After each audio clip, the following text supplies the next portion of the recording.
recently came across a new game which you may not have heard of before. What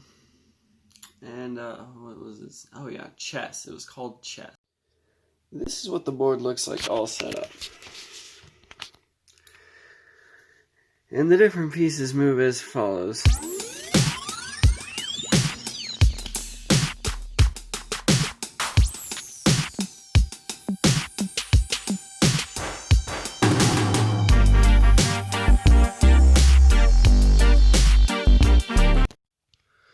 The pieces move as follows. Like that. Moves along diagonals, moves in straight lines. Pawns that move forward and attack diagonally.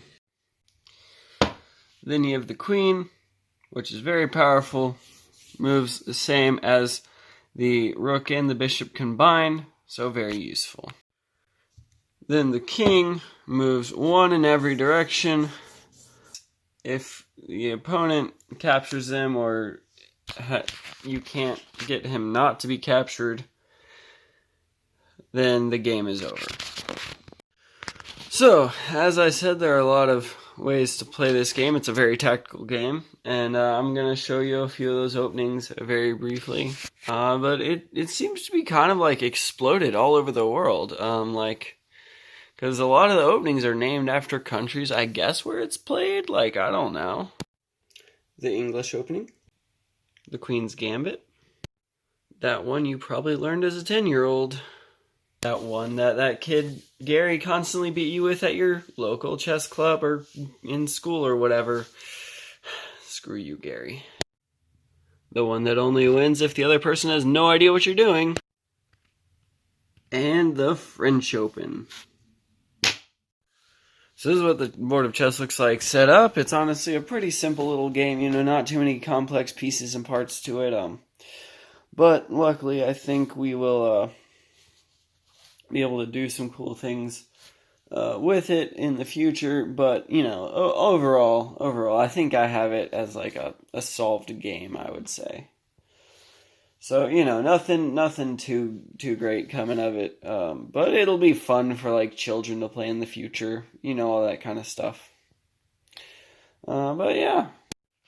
So I did a little research at my local library, and it seems like forks are pretty important. So there's one there.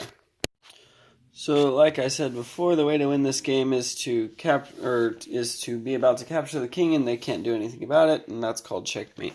Here's an example. But then, that queen over there thinks that they're having an affair, so she gets a little miffed and decides to take out her own king. And so that's how that went. I would call this position right here a knight rave. And I would call two bishops coming out a pawn from behind, Catholic. I would call this position oopsie doopsie. So let's take a look at a few positions you might find yourself in. Alright, what other positions are there? Alright, this is what it looks like when a person in authority is about to brutalize a black person. Alright. This is what I like to call a pawn wall. And this is what I like to call a super pawn wall. And I believe this is called the legendary triple stack.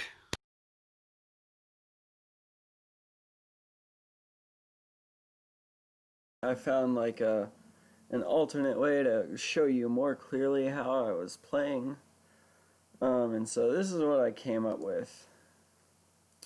I'm playing both these sides, by the way, but it's very, just me messing around, playing a few games by myself, just labbing it out, seeing what you can do with the game.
You get the idea from this point, I'm sure.